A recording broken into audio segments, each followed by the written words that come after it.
يا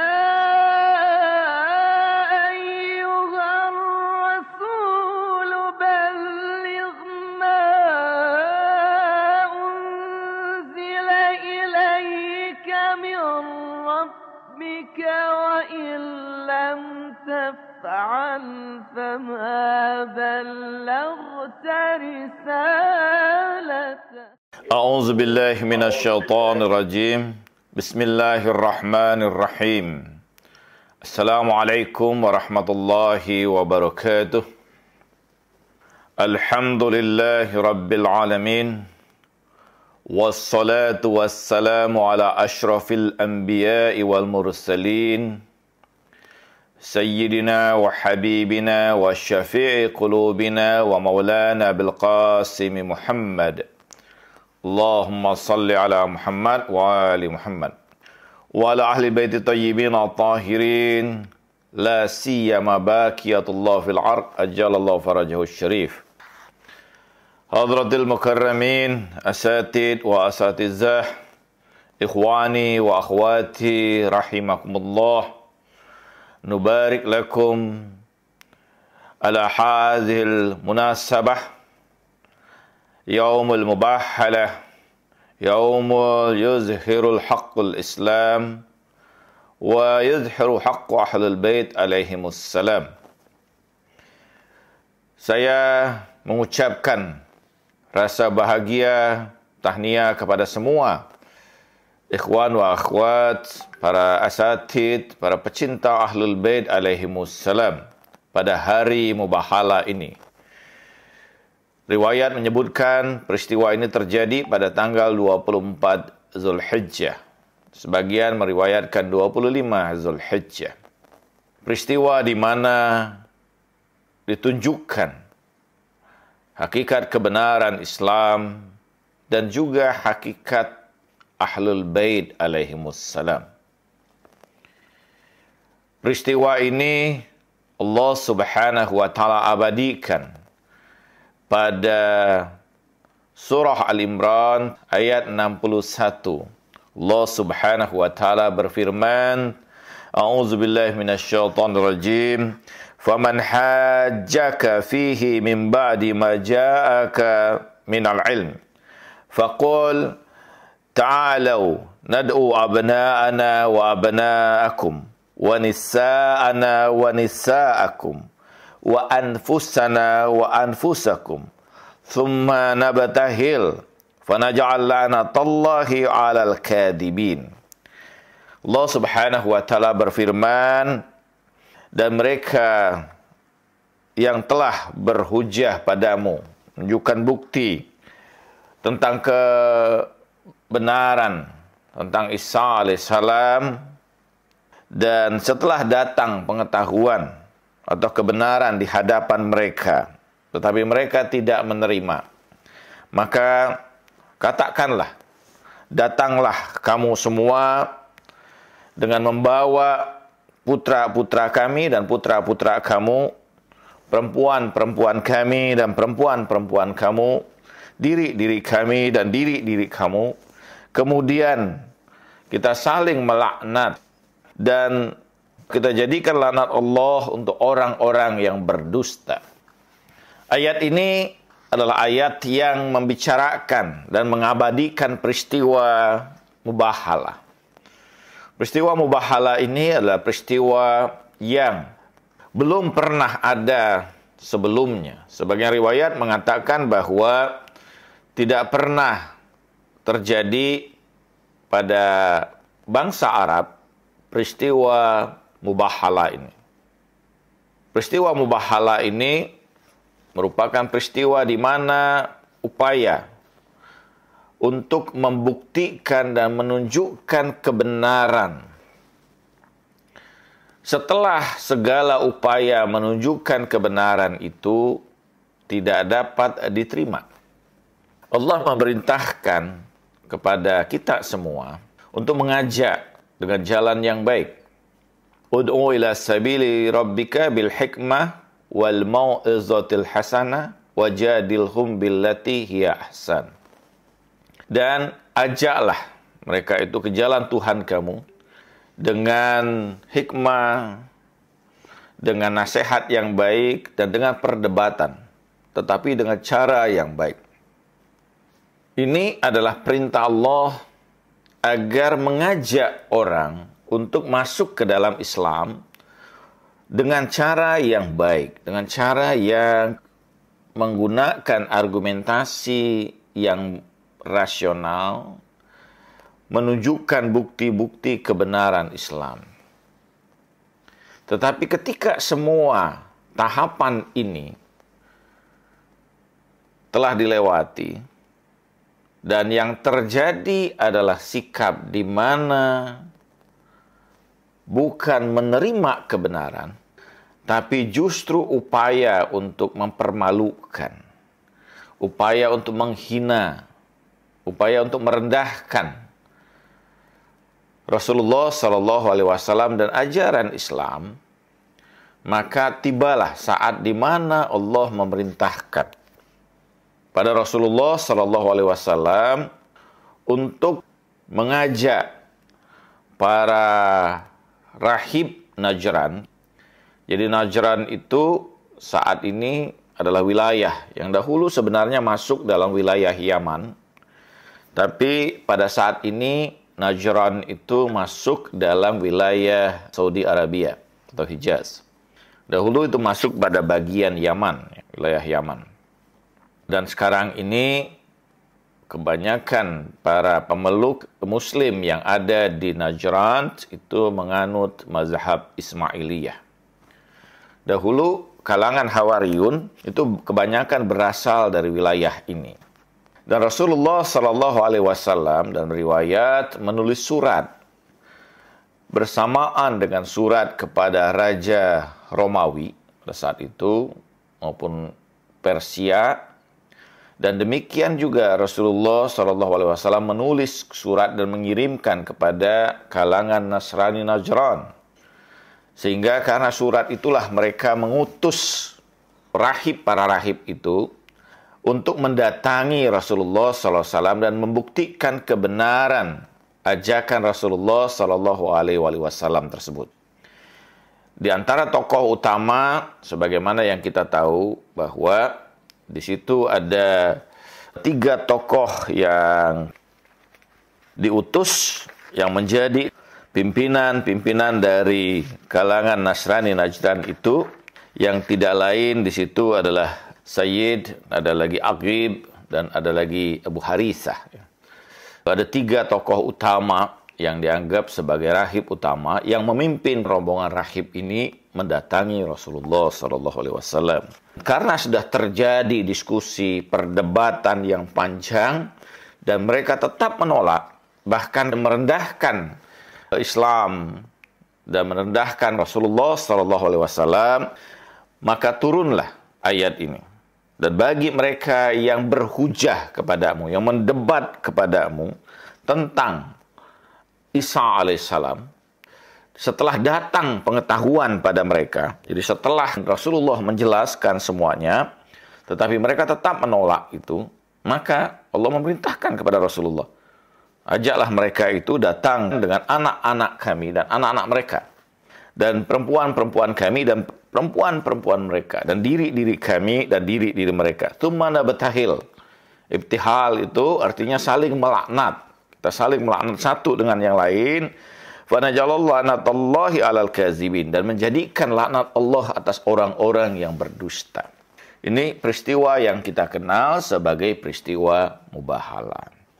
Ada 2 hal yang sangat penting pada peristiwa mubahalah ini. Yang pertama, bahwa peristiwa mubahalah ini adalah upaya untuk membuktikan jalan terakhir untuk membuktikan kebenaran Islam. Untuk menunjukkan bukti agar segera Allah Subhanahu wa Ta'ala menunjukkan keagungannya, kemuliaannya, untuk memberikan bukti siapa yang benar dan siapa yang salah. Karena masing-masing pihak meyakini bahwa mereka berada dalam kebenarannya masing-masing. Sehingga dengan inilah Allah Subhanahu wa Ta'ala memberikan jalan setelah perdebatan dan sebagainya, memberikan jalan untuk saling melakukan pelaknatan ini. Untuk menurunkan segera keputusan Allah Subhanahu wa Ta'ala. Karena itu, bahwa apa yang disampaikan oleh para rahib ini, mereka pada akhirnya menolak. Karena sekiranya ibtihal ini atau mubahala ini diterima, mereka meyakini bahwa tidak akan ada lagi pengikut Nasrani itu di muka bumi ini dalam waktu 1 tahun itu. Sehingga menyebabkan kaum Nasrani ini nolak peristiwa mubahalah ini. Jadi karena itulah mereka karena menyaksikan bahwa Rasulullah SAW berada dalam kebenaran, sehingga mereka menolak itu. Nah, kita akan bicarakan dalam konteks ini, dalam pembicaraan ini. Yang pertama, bahwa hal yang paling mendasar, perintah Allah Subhanahu wa Ta'ala. Dan ini yang menjadi bagian yang kedua, yaitu hal yang paling mendasar bagi kita.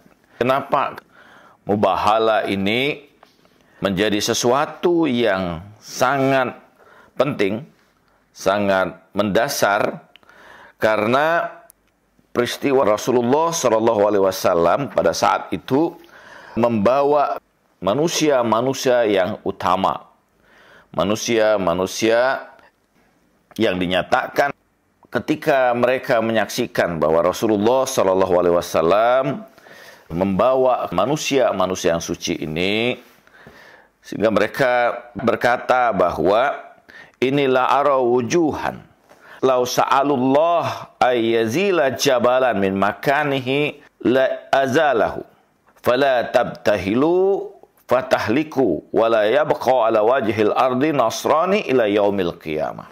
Dalam riwayat ini dikatakan bahwa sesungguhnya aku menyaksikan wajah-wajah yang sekiranya mereka meminta kepada Allah Subhanahu wa Ta'ala memindahkan gunung-gunung itu dari tempatnya, maka pada saat itu juga Allah akan memindahkan gunung-gunung itu dari tempatnya.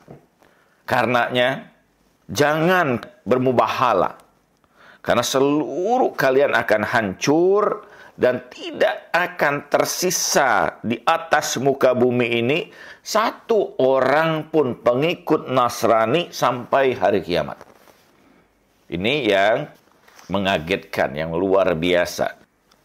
Kenapa mereka sampai pada penyaksian yang seperti itu?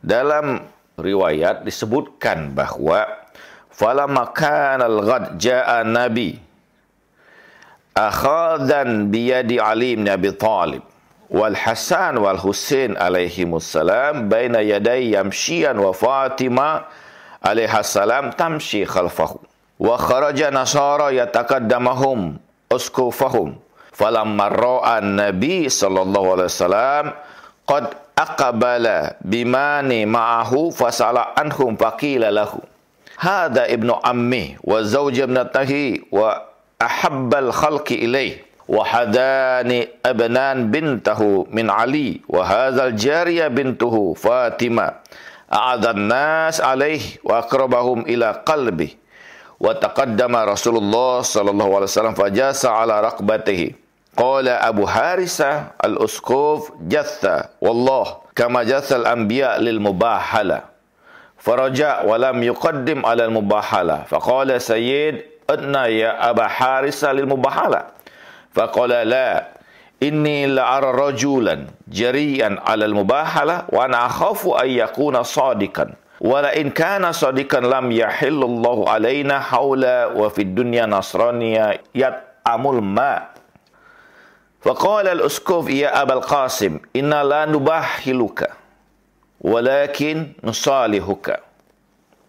Ketika mereka menyaksikan Rasulullah SAW itu pada esok harinya membawa Ali bin Abi Thalib alaihissalam, kemudian menggendong Al-Hasan dan Al-Husain di antara kedua tangannya dan berjalan bersamanya di sebelahnya Fatimah Az-Zahra alaihissalam. Pada saat itu, di satu tempat, Nasrani itu menyaksikan keadaan itu.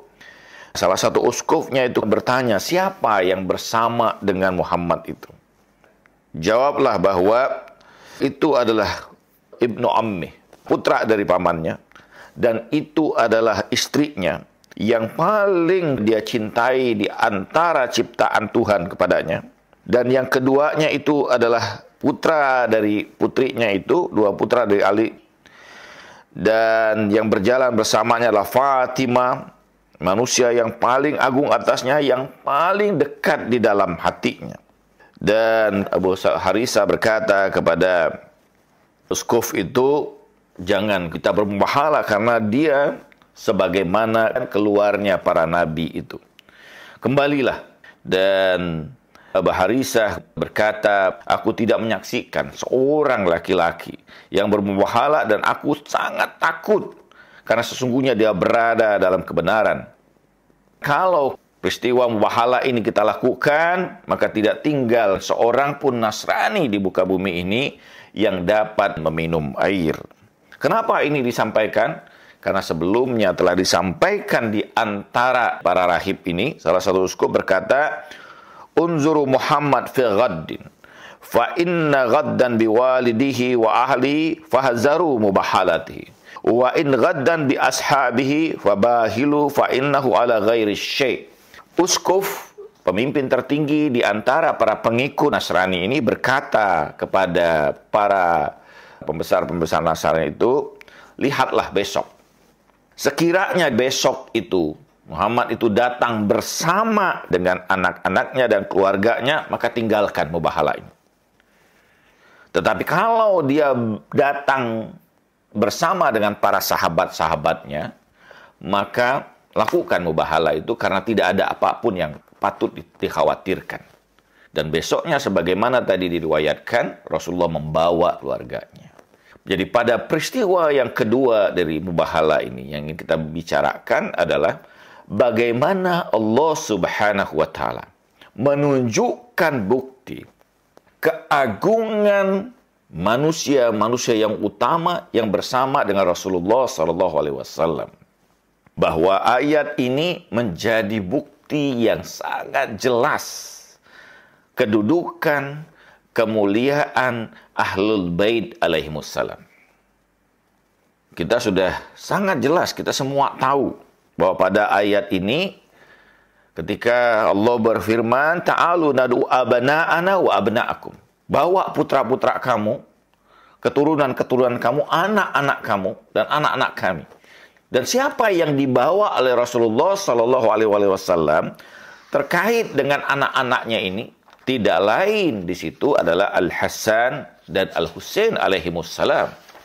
Imam Hasan dan Imam Husain, walaupun pada satu sisi merupakan cucu Rasulullah Sallallahu Alaihi Wasallam, tapi dalam ayat ini Allah Subhanahu wa taala tunjukkan bahwa mereka adalah putra-putra Rasulullah sallallahu alaihi wasallam.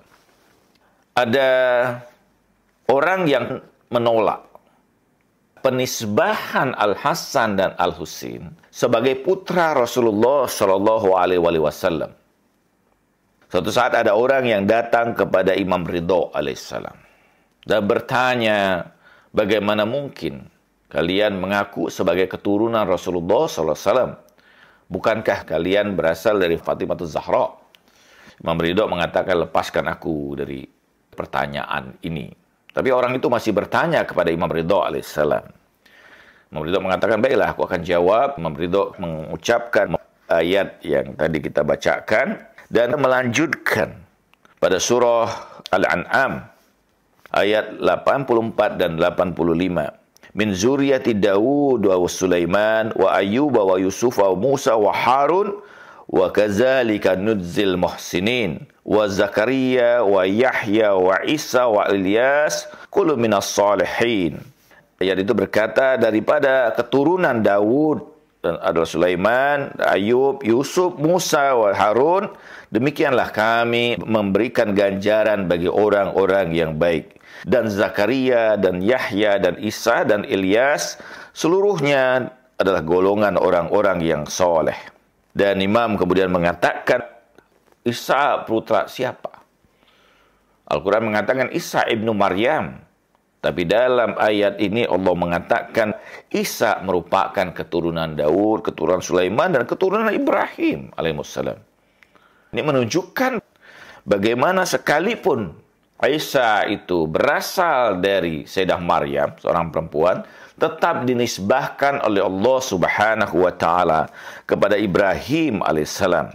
Demikian juga sebagaimana Imam Hasan dan Imam Husain dari Sayyidah Fatimah Az-Zahra alaihassalam dinisbahkan kepada Rasulullah SAW. Dan ayat ini, ayat mubahalah ini dengan sangat jelas membuktikan bahwa Rasulullah SAW memiliki keturunan. Yang keturunan itu tidak lain berasal dari sulbil Imam Hasan wal Imam Husain alaihissalam. Keduanya itu dinisbahkan kepada keturunan Rasulullah SAW. Kemudian kita tahu bahwa ayat itu diteruskan wa nisa'ana wa nisa'akum. Dan perempuan-perempuan kami, kata Rasulullah, dan perempuan-perempuan kalian, datangkan. Siapa yang dibawa oleh Rasulullah SAW? Tidak lain yang dibawa oleh Rasulullah SAW adalah Sayyidah Fatimah Az-Zahra alaihissalam. Kenapa? Sudah sangat jelas bagaimana kedudukan Sayyidah Fatimah Az-Zahra alaihissalam di samping Rasulullah SAW. Dalam riwayat ada banyak sekali bagaimana Rasulullah memuliakan Sayyidah Fatimah Az-Zahra. Wa idza ja'at Fatimah ila abiha faqamat min majlisihi fa'aqbala yadayha fajalasat ala majlisih. Ada beberapa hal yang dilakukan oleh Rasulullah SAW ketika Sayyidah Fatimah datang kepada ayahnya. Yang pertama, Rasulullah selalu bangun dari tempat duduknya.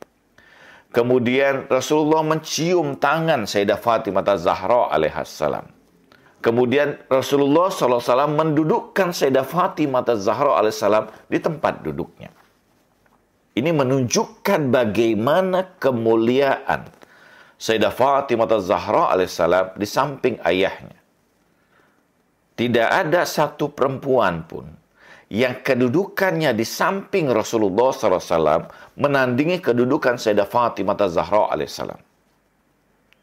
Ada banyak sekali riwayat yang menjelaskan tentang bagaimana kedudukan Sayyidah Fatimah Az-Zahra di sisi Rasulullah SAW.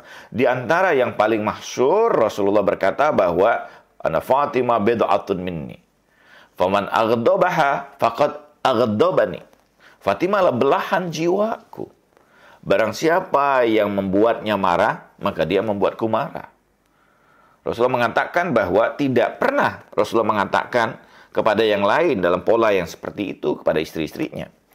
Tapi ketika kepada Sayyidah Fatimah Az-Zahra alaihissalam, Rasulullah mengatakan bahwa Sayyidah Fatimah atau Fatimah Az-Zahra adalah belahan jiwaku. Belahan jiwa menunjukkan adalah dirinya adalah bagian dari diri Rasulullah SAW. Apapun yang terjadi pada Sayyidah Fatimah Az-Zahra, itu pun dirasakan oleh Rasulullah SAW. Faman azaha faqad azani. Dalam hadis lain diriwayatkan bahwa barang siapa yang menyakiti Fatimah, dia sama menyakiti diriku. Dan kita tahu peristiwa yang terjadi setelah wafatnya Rasulullah SAW, bagaimana perlakuan kepada Sayyidah Fatimah Az-Zahra alaihissalam. Pada hadis lain misalnya, Rasulullah mengatakan, khairukum khairun linisaikum, wa ana khairun nas linisaim. Sebaik-baik kamu adalah yang paling baik perlakuannya kepada perempuan-perempuan kamu, pada istri-istri kamu, pada anak perempuan kamu. Dan Rasulullah mengatakan, akulah yang paling baik kepada perlakuannya kepada perempuan-perempuanku. Yang dimaksud di sini tidak lain adalah Sayyidah Fatimah Az-Zahra. Bagaimana perlakuan yang begitu luar biasa, yang tidak pernah ada kisah di kalangan Arab, bagaimana seseorang itu memuliakan seorang anak perempuan. Tapi itu ditampilkan oleh Rasulullah SAW di hadapan seluruh sahabatnya, di hadapan orang-orang Arab pada saat itu, bagaimana kemuliaan yang Rasulullah SAW lakukan terhadap putrinya Fatimah Az-Zahra alaihissalam. Tidak pernah ada riwayat atau ada hadis yang mengatakan bahwa putri itu adalah ayah bagi bapaknya kecuali kepada Sayyidah Fatimah Az-Zahra. Karena Fatimah ummu abiha. Dia ibu dari ayahnya. Ini hadis yang sangat menarik. Tidak pernah kita temukan pola hadis yang seperti ini kecuali hadis Rasulullah kepada Sayyidah Fatimah Az-Zahra. Tidak pernah ada perkataan yang seperti ini yang keluar dari siapapun kecuali perkataan ini keluar dari Rasulullah SAW untuk putrinya Sayyidah Fatimah Az-Zahra alaihissalam. Jadi ketika ayat ini mengatakan dengan nisa kami, maka yang dimaksud atau yang muncul yang dihadirkan oleh Rasulullah sebagai bukti ini tidak lain adalah Sayyidah Fatimah Az-Zahra alaihissalam. Dan yang ketiga, Rasulullah mengatakan wa anfusana wa anfusakum, dan diri kami dan diri kamu. Sebagian misalnya seperti pada tafsir Al-Manar menolak riwayat ini, mencoba menghilangkan peran Ahlul Bait alaihimussalam. Bahkan dia mencoba untuk memalingkan bahwa yang dimaksud diri di situ tidak lain adalah diri Rasulullah SAW. Tetapi ini sesuatu yang sangat bertentangan dengan zahir ayat. Ketika Rasulullah SAW diperintahkan oleh Allah, maka ajaklah mereka itu, panggillah bersama dengan mereka itu, anak-anak kami dan anak-anak kalian, perempuan-perempuan kami dan perempuan-perempuan kalian, diri-diri kami dan diri-diri kalian. Yang masuk diri kalian itu tidak lain atau diri kami adalah orang yang merupakan bagian diri Rasulullah SAW. Siapa yang dibawa di situ? Riwayat asbabus nuzul atau sya'nun nuzul pada ayat ini sudah sangat jelas bahwa tidak lain adalah Ali bin Abi Thalib alaihissalam. Yang dimaksud oleh Rasulullah SAW anfusana itu tidak lain adalah Imam Ali bin Abi Thalib. Kenapa? Kenapa kemudian ayat itu menunjukkan bahwa pada anfusana itu tidak lain adalah Imam Ali bin Abi Thalib? Karena tidak lain sebenarnya yang merupakan bagian dari diri Rasulullah yang mulia, makhluk yang paling mulia, makhluk yang paling utama yang diciptakan oleh Allah Subhanahu wa taala. Tidak lain adalah Rasulullah sallallahu alaihi wasallam. Dan Rasulullah ini menunjukkan orang yang mulia setelah dirinya, yang kemuliaannya itu adalah kemuliaan yang berada dalam hampir kebersamaan dengan Rasulullah SAW, tidak lain adalah Amirul Mukminin Ali bin Abi Thalib. Sehingga dalam hadis dikatakan bahwa ana wa aliyun wahid. Aku dan Ali ini adalah diri yang sama, diri yang tunggal. Dia berada dalam satu kesatuan yang merupakan gambaran dari diri Rasulullah SAW dalam wujud manusia yang lain, tidak lain adalah Ali bin Abi Thalib. Karena itu yang disampaikan oleh Rasulullah atau ayat ini tentang nafs ini, anfusana ini, tidak lain adalah Ali bin Abi Thalib. Kenapa disebut dengan istilah anfus? Anfusana wa anfusakum, nafs di sini. Nafs itu bisa bermakna diri. Jadi dia merupakan gambaran diri Rasulullah SAW. Bisa bermakna jiwa, nafs ya. Bisa bermakna nafas yang menunjukkan kehidupan. Yang ini semua sebagian para ulama menggambarkan bahwa Ali bin Abi Thalib merupakan perwujudan kehidupan Rasulullah SAW. Dia merupakan bagian dari jiwa Rasulullah SAW. Dan juga merupakan seseorang yang apapun diketahui oleh Rasulullah, diketahui oleh dirinya. Tidak ada rahasia di antara keduanya. Karena dia merupakan belahan atau bagian atau diri Rasulullah SAW itu sendiri. Karena itu bahwa memuliakan Ali bin Abi Thalib sama dengan memuliakan Rasulullah SAW. Membenci Ali bin Abi Thalib sama dengan membenci Rasulullah SAW. Karena itu merupakan satu bagian diri. Sehingga dalam hadis yang sangat terkenal, di dalam Sahih Muslim dikatakan bahwa dalam Fadail Ali bin Abi Thalib, menyatakan Rasulullah SAW, Ya Ali la yuhibbuka illal mu'min wa la yubghiduka illal munafiq. Wahai Ali, tidak mencintai dirimu kecuali orang yang beriman, dan tidak membencimu kecuali orang munafik. Ini menjadi milak, menjadi standar ya, bahwa kecintaan kepada Ali bin Abi Thalib bagian dari kecintaan pada Rasulullah SAW, bagian dari keimanan. Seorang yang beriman pasti di hatinya itu akan mencintai Ali bin Abi Thalib dan juga mencintai Rasulullah SAW. Seorang yang munafik, seorang yang hatinya ada keburukan, dia tidak akan mencintai Ali bin Abi Thalib. Dan sama pada hakikatnya dia tidak akan mencintai Rasulullah SAW. Dan sebagaimana dalam hadis Al-Qadir yang beberapa waktu lalu kita peringati, bagaimana Rasulullah SAW mengatakan, man kuntu maulahu fahada aliyun maula.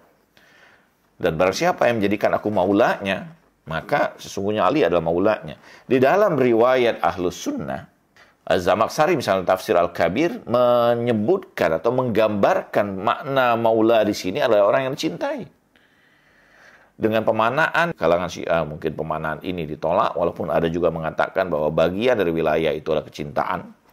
Mengatakan Farrazi, barang siapa mencintai aku, kata Rasulullah, maka dia harus juga mencintai Ali bin Abi Thalib. Sekiranya kita terima ini sebagai bagian dari pemanaan kecintaan makna wilayah, bagian yang paling minimum dari wilayah itulah kecintaan kepada Ali bin Abi Thalib, sudah menunjukkan dengan jelas bahwa mencintai Ali bin Abi Thalib adalah bagian dari kita mencintai Rasulullah SAW. Seorang yang mencintai Rasulullah, maka dia juga harus mencintai Ali bin Abi Thalib. Kenapa? Karena keduanya adalah sesuatu yang satu pada hakikatnya. Dia bagaikan keping uang. Keping itu ada dua wajah pada keping uang, ya. Padahal itu satu kesatuan. Demikianlah antara Rasulullah dan Ali bin Abi Thalib. Dalam satu riwayat, dalam Sahih Muslim ini disebutkan dari Amir bin Sa'ad bin Abi Waqqas, ya, an abihi. Qala amara Muawiyah ibn Abi Sufyan Sa'dan faqala ma mana'aka an tasubba Abal Turab. Faqala amma ma dzakartu thalatha. Qala hunna lahu Rasulullah sallallahu alaihi wasallam falam asubbahu lianna takuna li wahidatun minhunna ahabbun ilayya min humarin ni'am.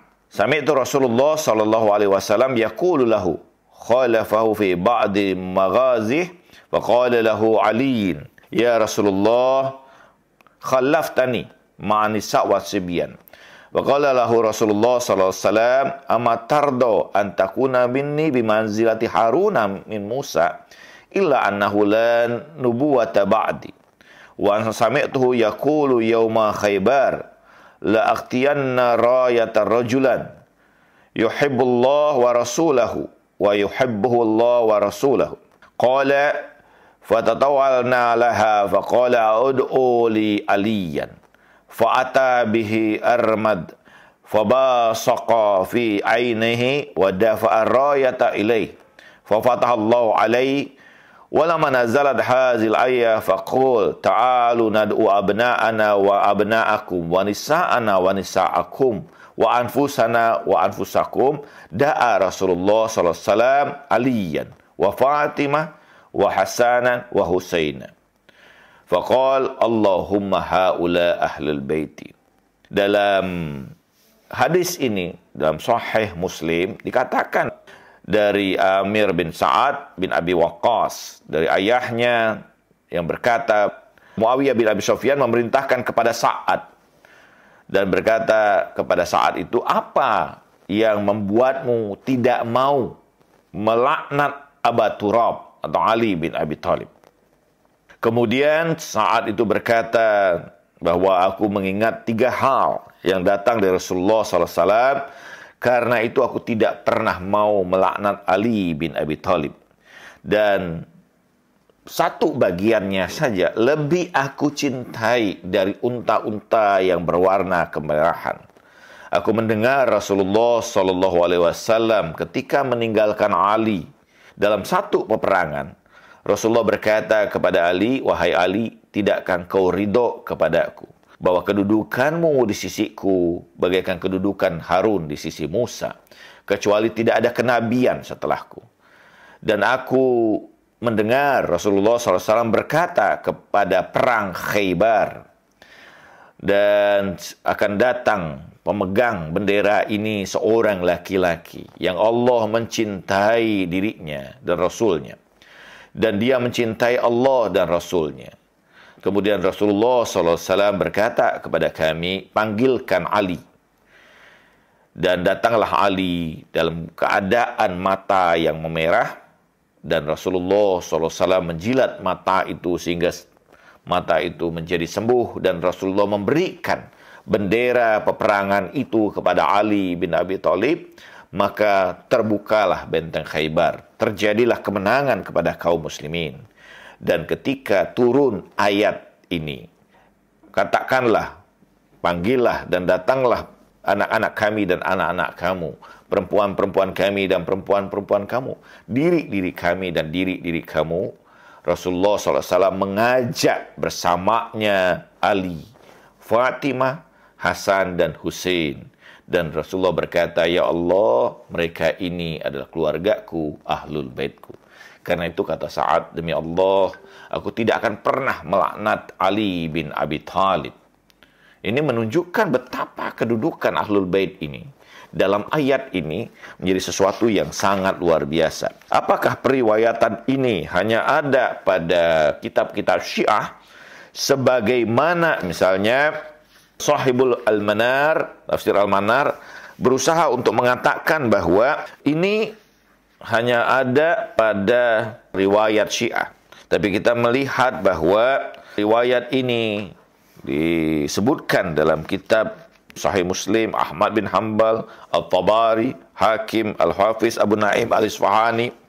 Ada banyak sekali riwayat-riwayat yang menjelaskan tentang peristiwa ini, Az-Zamakhsyari dan sebagainya. Sehingga apa yang ingin saya sampaikan pada kesempatan ini bahwa ayat ini menjadi bukti sangat jelas bahwa orang-orang yang mulia, keluarga suci Rasulullah SAW, orang yang digambarkan sebagai ahlul bait dari Rasulullah SAW, tidak ada yang lebih kuat buktinya kecuali pada ayat ini. Sehingga tidak mungkin orang bisa mengingkari kedudukan Sayyidah Fatimah Az-Zahra alaihissalam, Al-Imam Ali bin Abi Thalib, Al-Hasan dan Al-Husain di samping Rasulullah SAW.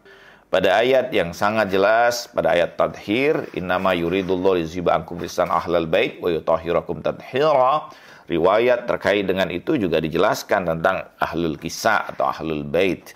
Tetapi yang sangat jelas kata para ulama atau juga Fahr Razi dalam tafsir Al-Kabirnya menyatakan bahwa aku tidak melihat riwayat yang sangat jelas tentang kedudukan dan kemuliaan Ahlul Bait alaihissalam melebihi ayat tentang mubahalah ini.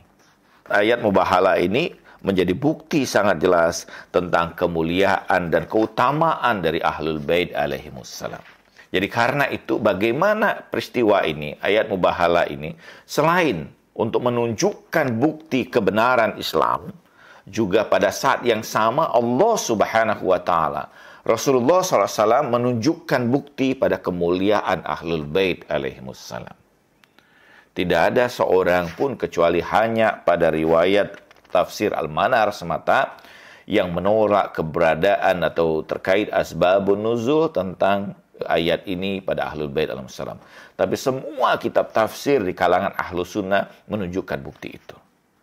Az-Zamakhsyari dalam tafsir Al-Kasyaf menyatakan bahwa aku tidak melihat kemuliaan yang lebih mulia yang Allah tunjukkan tentang kedudukan Ahlul Bait Rasulullah SAW kecuali pada ayat surah Al-Imran ayat 61. Jadi ini ayat ini jelas bagi kita bahwa pada saat yang sama menjadi bukti tentang bagaimana satu, bahwa Al-Hasan Al-Husain pada saat yang sama merupakan putra-putra Rasulullah SAW. Yang kedua, Sayyidah Fatimah Az-Zahra alaihissalam adalah perempuan dari keluarga Ahlul Bait alaihissalam. Dan yang ketiga adalah Imam Ali bin Abi Thalib alaihissalam sebagai bagian dari diri Rasulullah SAW. Apapun yang terjadi kepada Ahlul Bait alaihissalam ini, jelas pada saat yang sama juga terjadi pada diri Rasulullah SAW. Karena itulah bahwa mencintai Ahlul Bait alaihissalam sama dengan mencintai Rasulullah SAW. Membenci Ahlul Bait alaihissalam sama dengan membenci Rasulullah SAW. Barang siapa yang membenci Ahlul Bait alaihissalam, maka mereka akan tertolak dari diri Rasulullah SAW.